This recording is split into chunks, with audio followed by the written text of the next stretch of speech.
Hello and welcome to another video. If you're new to this series, let me tell you how it works.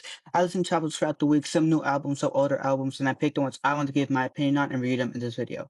Remember, my opinion is mine and mine only. You may have a different opinion, so don't take anything I say too serious. Also, make sure to like and subscribe and leave a comment if you do want to fight over a review. Anyways, let's head on to the first review of today's video. And the first album of today's video is How I'm Feeling Now by Charli XCX. Backstory of album. During 2020, while everyone was forced to stay inside, Charli announced on a public Zoom call with her fans that she would be releasing a new album, saying she would use everything she had to her disposal during this time to be able to drop a new album. She also said that AZ Cook and BJ Burden would be helping her produce this new album. Info found on Wikipedia. Review. Starting off with the fact that she made this during COVID, it made me realize that I've heard most of these songs at some point. Because I swear, I remember hearing most of these songs at some point, but I can't put a date on it. And the lyrics on "Forever" and "7 Years" are amazing. Like normal for her beats and production on the album, they were amazing. So props to her producers. And there were like around four songs that felt short for me, as I do say that felt like a bit extra and like that they didn't really fit the album. But outside those four songs, this album was great. And my standout songs are Claws, 7 Years, C 2.0, and Party for You. Up next is Crash by Charli XCX. Backstory of album. After having the album be postponed during 2020 due to world events at that time, Charli decided to release another project by the name of How I'm Feeling Now. When 2021 finally came around, she started giving out hints about the album on her social media and mainly on TikTok, and was letting people know that the new album would be pop-tastic. In November of the same year, she announced that she would be giving out more hints about the album, and about 5 hours after that, she revealed the artist that would be on her new album. Finally, after all the hype, in March of 2022, we would finally get the album. Info found on Wikipedia. Review. This album had it all, not gonna lie. It had great lyrics, it had great lyrics in multiple songs like Crash and Good Ones. There are also many amazing beats from Lana and Electric to Calm and Electric. I do think that the calmer songs are supposed to be more pop-based songs, but they still had that electric music feel to them. Just like just like I always say with her, the production was amazing. So once again, props to AG Cook and the rest of the production team. And the vocals were also amazing as always. This was an album that you should give a stream at some point in your life if you like either Charli XCX or if you're into electric music. And finally, my standout songs for this album are Good Ones, Constant Repeat, and Twice. After that, we have Nectar by Joji. Backstory of album. After being announced back in April 2020 and originally supposed to drop in July of 2020, it was later held back to September of the same year due to world events that were going on at that time. That is all the information that Wikipedia had for me about this album. Info found on Wikipedia. Review. This album was a nice album to listen to after work. It put me in a relaxing mood after a hard day at work and made me feel at ease. This album had great beats in most of the songs. Of course, it had its fair share of calmer songs and okay songs in the mix, but the album overall is still on the better side of things. Lyrics were all over the place, but some of the songs did have incredible lyrics like an afterthought. I also do have to say that on the beat on Normal People, it was beautiful and one of the best beats of Joji that I've heard so far. And ultimately, this album was a good mix between upbeat songs and calm songs to make it a perfect ending to your day if you need a calm album to, get home and relax to after getting home from work.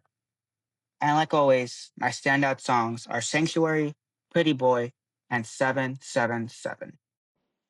Up next is Smithereens by Joji. Backstory of the album. Joji would announce his album during his tour over 2 months before the album dropped. This was later given an official release date of August 26, 2022. Once again, that's all the info Wikipedia had for me. Info found on Wikipedia. Review. I'm gonna keep this review. Review. I'm gonna keep this review. Review. I'm gonna keep this review short and sweet. This album was nice and calm, beats were calming, and this album felt very homey. And of course, the vocals, like in all Joji albums, they were amazing. And my only standout song was Glimpse of Us. And once again, I don't know if this is I would say it's more on the EP side of things because it's a 2 disc album. Disc one had 5 songs, disc two had 4 songs. And I don't know, this felt more like EP mixtape ish, not album ish, but Apple Music had it under album, so that's why it's in this video. Yeah. And up next is Death Certificate by Ice Cube. Background of the album. With the writing of this album starting in 1990 and going into 1991, Ice Cube was also involved in many other projects during this time, most notably Yo-Yo's debut album and starting in his film Boys in the Hood. Even even with all that work, he still made sure to keep up and stay involved with the production of this album and going with more West Coast oriented sounds instead of what he went with in his debut album of America's Most Wanted. Info found on Wikipedia. Review.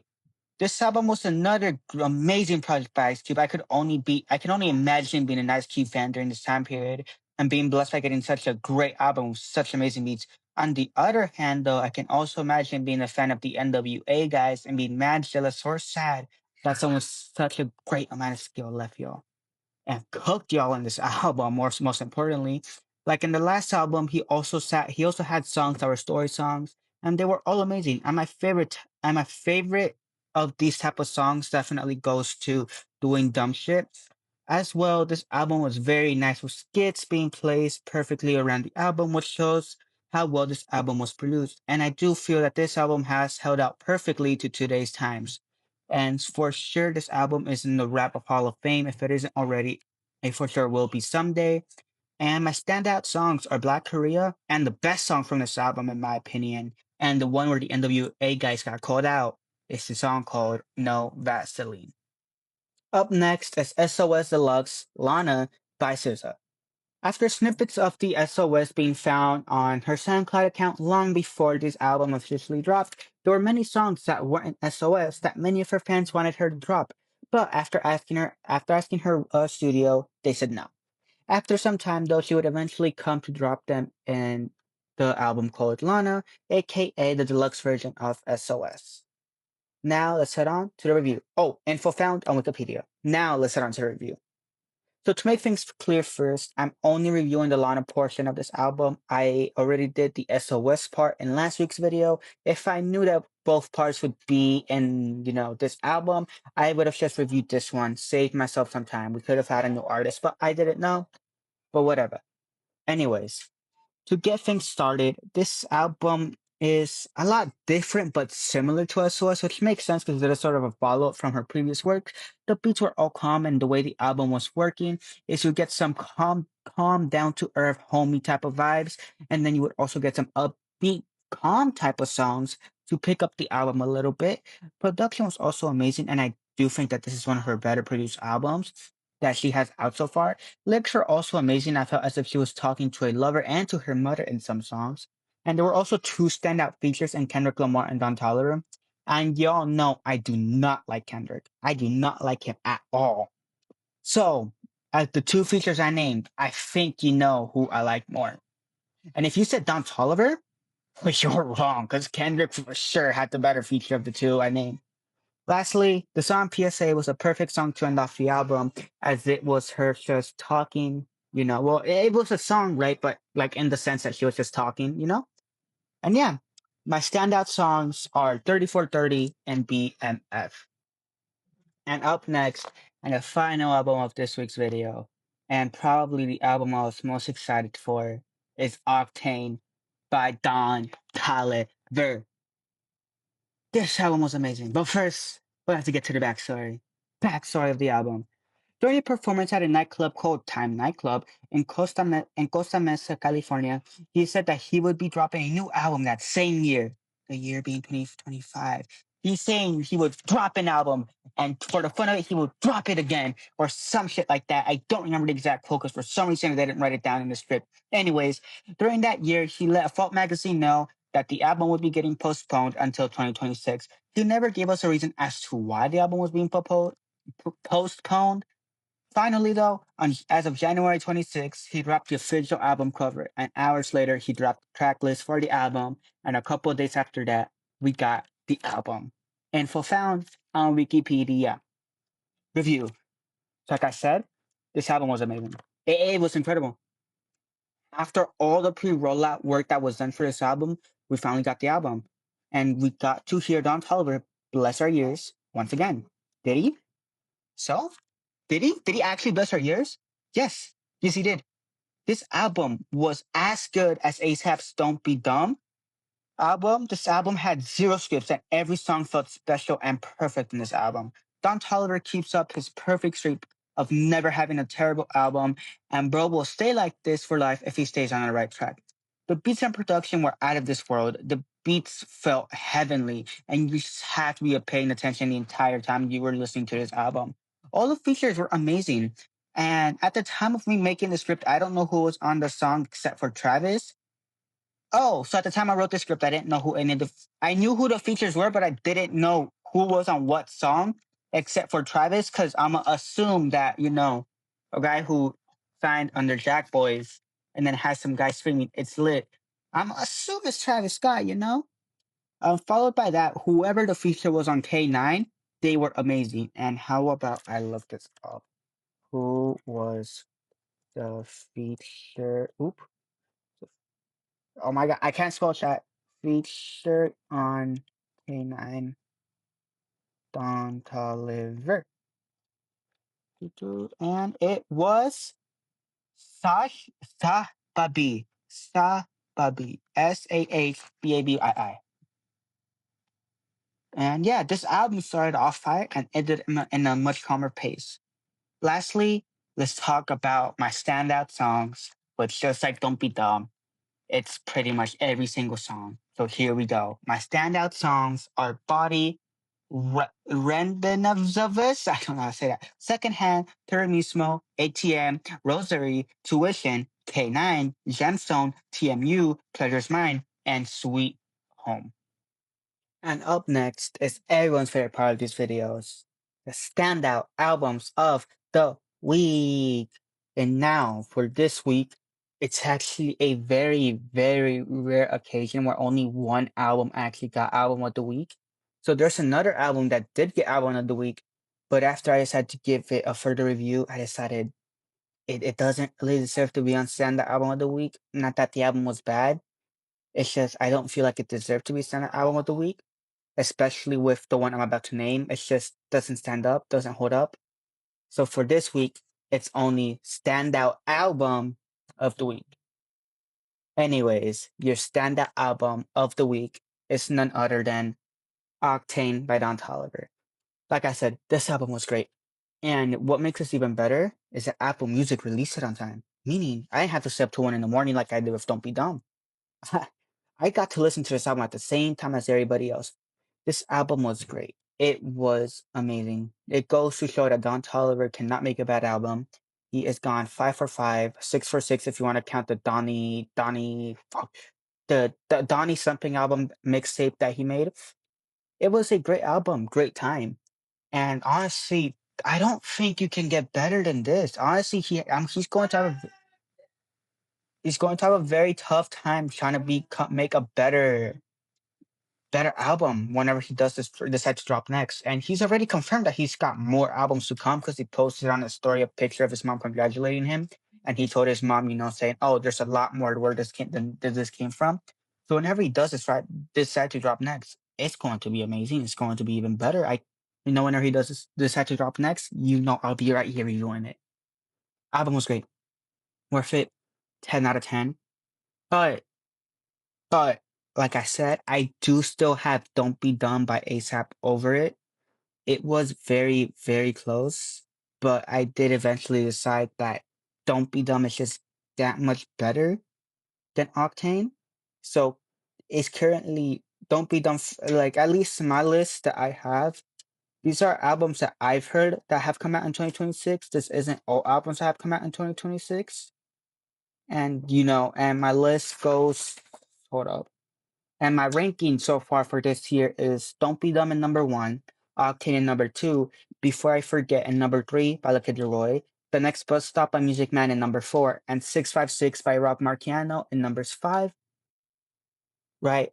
So next week I'm gonna see if I can listen to the Baby album because I know that released the same day as Octane, but I didn't want to stay up till 2 in the morning listening to it. And then I just wasn't able to get to it this week because I finished listening to the SZA album today, Sunday, and I just didn't want to give myself the extra stress of, having to listen to that, having to write part for a script, still having to get the gameplay you see in the background. I just didn't want to do that, and I'm gonna see if I can get to it next week. If I don't, then I don't. But let's go back to the main thing. Your standard album of the week, Octane, Don Toliver. If you for some reason haven't heard it, go do it. And and my favorite song definitely is TMU. Ooh, that. And you want to know how an album is good? Because every single person you ask has a different favorite song. That's how you know an album is good. Because usually when an album is bad or mid, people usually only like the same songs. But for this album, why is the footage like that? But for this album, everyone likes a different song. Everyone's fighting the right for a different song. And every single song can make a case for the best song of the album. But anyways, that's it. And now you know what's next. My favorite part of every video. Yap Time. So Yap Time, there's not really much for me to say. So the Grammys are going on today, but I didn't want to risk, what's it called? I didn't want to risk staying up and listening to them than trying to record the video to see who got album of the year.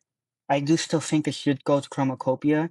Chromacopia did win album cover of the year, so I don't see why it should win album of the year. They're gonna give it to Kendrick because that's all the Grammys do. They only give stuff to people who don't deserve it. Other than that, there's not really much for me to say. Super Bowl is next week. I am putting money on the Seattle Seahawks. I do have them winning. What else? I'm trying to think. My favorite wrestler of all time, AJ Styles, retired. Um, I cried. I cried. I dropped actual tears. I didn't. I cried more for AJ than I did for John Cena, mainly because AJ Styles is the one who introduced me to wrestling. Even though yes, John Cena was a major part. Obviously, if you know anything about WWE, AJ Styles and John Cena have one of the best rivalries in the WWE. Fight me. Fight me. AJ Styles, John Cena, the best rival you could have. But he retired. He retired at the Royal Rumble. He lost to Gunther.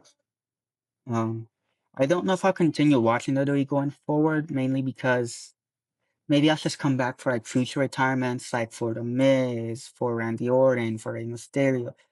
Come back for events like that. Maybe if Logan Paul's got a championship match, stuff like that. It's just, I've already been falling out of WWE. The only times I'll actually watch it is if I know if I'm going to a show, which I'm considering going to MSG because apparently they're coming down here to New York March 30th. I'm considering going to that, but I'm still not too sure because I don't have a ride. And two, it's just I don't know. It's not really been my thing. I still do watch the clips when they do appear on TikTok, so I still do have an idea of who is who. But ultimately, yeah, I was lost. It hurt a lot. I cried. I cried a lot. I won't lie to you. And I'm trying to think of anything else. Not really. It was not as busy as a week for me. I spent most of this week either working or doom scrolling, and it's not really much else for me to say. At least I think. I'm trying to think. Because I every time I do these, I always upload something. I always upload it. I'm like, damn, I just did this during Yap Time, right? Just tells retirement, Grammys, but don't matter because they're still going on. No, that's it. I honestly don't got nothing else for you guys in Yap Time. I know it's probably something I'm blinking out. Oh, Joji's album drops next week, so that will be there, and the new album of the week, which is what I'm trying to do. The baby album, like I said, I'll see if I can get to it. It's mainly because it's an hour long, right? So I'd rather keep on my schedule of artists that I have, and the baby is on that list of artists. So even if I don't listen to the album this week or this year, I will get to him at some point eventually. And The Alchemist is also dropping like a 53 song album. And as you all know, I've literally reviewed, reviewed pretty much every single Alchemist project, album, mixtape under the sun. So that 53 song album low key does scare me whenever he does drop it. But yeah, I thought that was supposed to drop on the 30th, the same day as Octane, but it didn't. And ultimately, it was good. Just that album will for sure be more than 2 hours long. Then what we have Joji's album. The week after that, we have Charli XCX's album. Then after that, maybe we have what's his name? Maybe we have the Alchemist album. Not too sure, because there is that like 1 week break before we do get Bruno Mars. Obviously, any other artist can still come out, so do a surprise drop. But like always, I will always get an album for you guys, a new album. And there's not much else for me to say for real this time. So thank you guys so much for watching this video. Hope you guys enjoyed.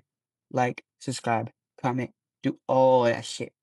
And anyways, I appreciate you guys so much for watching. And I'll see you all at the same time next week. Nah, cause fuck Bye. that shit about seeing you guys next week. What the fuck do you mean this motherfucker just won album of the year? This guy just not deserve album of the year. No, no, no, no, no. We had Clicks at the album. We had the Clicks album there, and we had the Tyler Creator album. What are we on about? What are we on about? What do you mean that this guy just won album of the year? Like, do you know how stupid this is? Like, he should not have won album of the year. Like, you guys don't understand how mad I am. How mad I am. I did not believe it for a second. He won album of the year. I was just joking about it. It was supposed to be a joke. It was supposed to go to Tyler Clips. It went to G Next. The worst possible Kendrick album out there. The worst album nomination. I would have been happy if it went to the Doechii album. Oh God, I would have been happy if it went to the Doechii album. Are we serious? What are we doing? No wonder people see the Grammys as a joke. Well, what's the point in anything? Well, hey, seriously, what's the point? If you're an artist, what's the point of dropping music if this motherfucker named Kendrick is opening his mouth and he's winning shit?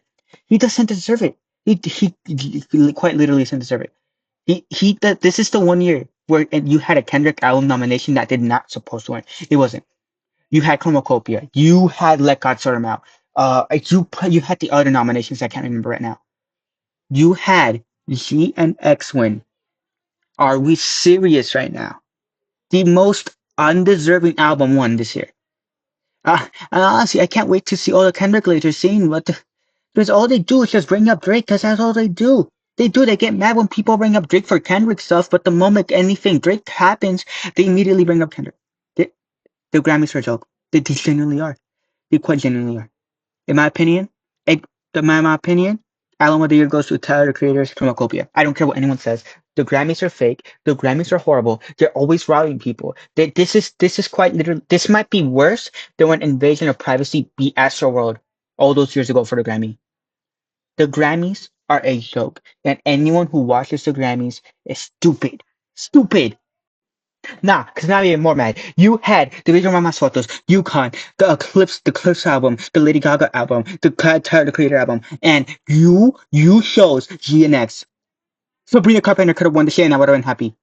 You had Bad Bunny's amazing album. You had Justin Bieber's comeback album, one of his best projects that he's done in a minute. You had Let God Sort Him Out, the best rap album of last year. You had that Lady Gaga Mayhem album, one of the most highly acknowledged Lady Gaga albums these past couple of years. You had Chromacopia, the most acknowledged album, the most awaited for album, right, from Tyler. And you chose G and X. This is a joke. The Grammys are terrible. Terrible. We need to find a new award show that actually gives shit out with how it's supposed to go. Sabrina Carpenter could have won this and people would have been more happy than having. I'm so mad. I'm so mad. I'm so mad. I thought for me, I couldn't remember any of the other nominations outside Chromacopia and Legazzo are out. But now I'm seeing Vitor Masotos, UConn, Mayhem, and you had C and X win this. The worst possible selection. The Grammys are a joke. Horrible. Horrible.